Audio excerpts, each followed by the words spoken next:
Hello everybody, Bubblezest here and welcome back to HOI4. In today's video we're going to be playing as Britain doing the fastest and easiest Imperial Federation. So let's get started. First things first, research sources, standard electronics, industry and so on. Next up, civs, it's just going to be mill spam. For actual mills and dockyards though, it's going to be weapons and convoy spam. Next up, the army. Let's gather it up and place it in London. The same for the Air Force. Now let's make an intelligence agency. It's always good to have one. And that is pretty much all of our prep out the way. So all that's left to do now is our focus, reinforce the Empire, and go up to speed 5, and begin. Should we help Ethiopia? Doesn't really matter, so I think we can't allow this today. Don't want them in the Allies though, I really don't. And now let's do service overseas. We may as well support Turkey in the Montreux Convention, gives us free naval XP. There we go, problem solved. 100 political power, now let's ban communism. And let's follow that up with encouraging colonial elite. I don't know how encouraging colonial elite gives us extra research speed, but I like extra research speed. We're not going to be spending our political power for the moment. We need to save it. Oh, and it's Edward VIII's abdication crisis. Well, today, the king must abdicate. Goodbye. And there. That's all of our housekeeping out the way. We can finally do a changing course. Let's also choose our new course by organising the black shirts. Don't think I've actually ever done this on this channel. This is also why we banned communism. Look at that. All of the negative democratic support from a changing course is now going into the British Union. There's a little tip if you don't want to be doing what I'm doing today. We're allowed to flip just a little bit faster. Bulgaria, you must have an official treaty. I've never seen them actually succeed in this, so good luck. No way, Bulgaria. It's just not going to happen. Anyway, we're going to follow that up with limited rearmament.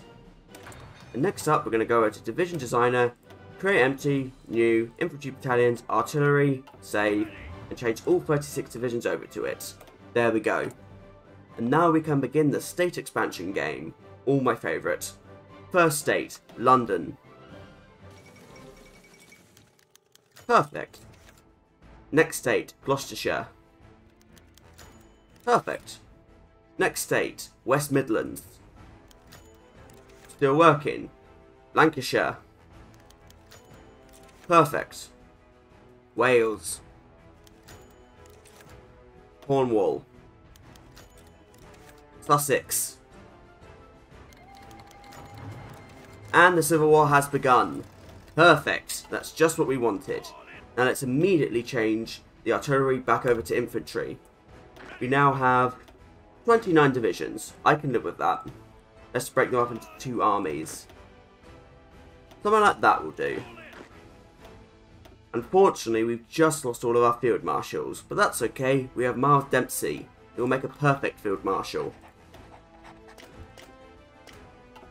Good. Now let's win this Civil War. We'll have 5 units to take over, and the rest will be on the other side of the UK. Now yes, the UK will get some extra units similar to these brigades, but the UKI will not be able to determine which units are artillery and which ones are not. We should be okay. Well then, let's begin. Gonna try and snipe victory points while we can. Try and take advantage of gaps, push units, and keep going. We just need to keep going. See a good gap there? Perfect. There's a gap around Cockermouth and Newcastle? Great. Let's do that. That unit's trying to leave Portsmouth. We may as well let it. We've got an encirclement there. Let's keep going. Keep going. There we go. Portsmouth is now free. Thank you very much. There you go, there's an artillery division. You can just push out the way. We need to go for big victory points like Glasgow and Edinburgh. So keep an eye on the north. Never thought I'd see an intense battle for Sheffield, but here I am. Right, time for the most important step. Let's go over to the Dominions and declare war on them. All of them. What happened to British Raj's leader? The Dominions are all technically puppets, so we can declare war on them like this. And somehow us doing that got rid of the League of Nations. I am so sorry. Mostly Dover is the reason they're hanging on. It's a big victory point. We also need to go for victory points like Stornoway and Scapa Flow. And Aberdeen if it comes to it. Come on, come on, come on. Never thought I'd see a day where Dundee might actually be necessary, but here I am. Also need to focus on the Battle of Leicester and Sheffield. Also things I never thought I'd have to say. Did also accidentally lose Portsmouth, which isn't my best move. So I'll have to go and get that too. 20%, so maybe the next victory point. Next tile. That's done it. And we are yet again in a peace deal screen. If any of you remember the last video I did, you now figure out what's going on. The peace deal has glitched out. The only one we should have annexed is the other UK. But because we declared war on all of the Dominions, they're all here and we can annex them all immediately. So let's do that. I'd recommend concentrating on the main Dominions. UK, South Africa, New Zealand, Canada and Australia. Unfortunately now we don't have enough points to take British Malaya. Which is a shame, but I will take North Borneo back. There we go. That should do it. End of the British Civil War. We took 155 states. Let the rebuilding begin.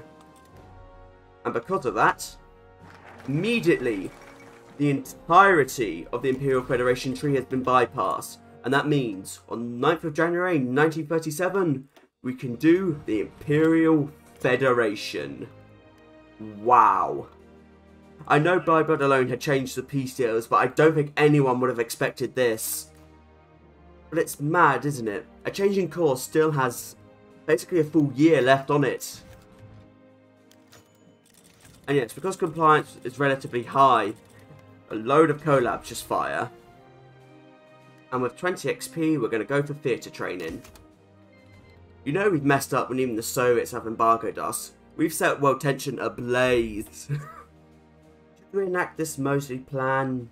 Oh sure, why not? The moment, however, has come. 10th of March 1937 and the Imperial Federation has been formed.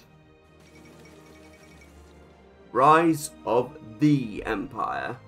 Just the, with the definitive article you might say.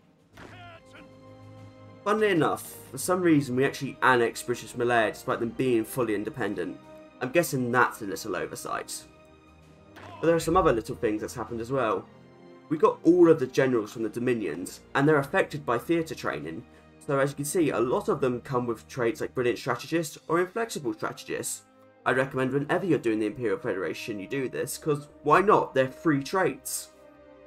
We lost quite a few generals, but we got some good ones in return. I'd call that a fair trade. Now, of course, before any of you bring this up, we have missed out on a big thing, and that's core in the United States. If you didn't know, if you do unite the Anglosphere and create the pan-North American state, you will get cores in the United States as well. And I admit, not having those US cores is a little bit of a downside. But at this point, taking down the US shouldn't be too hard anyway, just invade them and then make them an integrated puppet, and there you go, you've done it anyway. So yeah, we lost out on a few cores with the US, but oh well, not the end of the world. But this world is now a very, very British-centric world. We have so many extra cores, so much more recruitable population. Our factories, 33 mills and 77 civs. That is pretty good for early game Britain. But I'm sorry, this is just crazy, isn't it? To me, this kind of shows that Paradox didn't test civil wars with the new peace deal mechanics, because this shouldn't be a thing. I like this for what it is, but let's be real, this shouldn't be a thing. The Imperial Federation should not be possible within 15 months of game start. I thought when I did the Soviet Union video it was an isolated case, but I do genuinely think now at this point, check every civil war, and I think it has been affected. I think this is the maddest example you could use this glitch for. I could imagine it affects Japan, the US, probably even Germany. I hope Paradox fixes this soon. But hey, it allowed me to do the fastest and quickest Imperial Federation ever. And as far as I know, this is the world record. If you know anyone who's formed the Imperial Federation faster in Iron Man, do let me know. You probably could form it a little faster if you maximised how you did the Civil War, but we already cheesed it by changing the divisions over, didn't we? So, until next time everybody, I thank you for watching. I do hope you've enjoyed it. Feel free to leave any suggestions in the comments below for future video ideas. I'm always looking for them. However, until we meet again, from me, Bubble Zest, and the Empire, goodbye. Okay, this is funny. If you didn't know, Oswald Mosley starts with the trait Champion of Peace, which means he can only justify war goals at 100% world tension. And we're 1% off. 1%!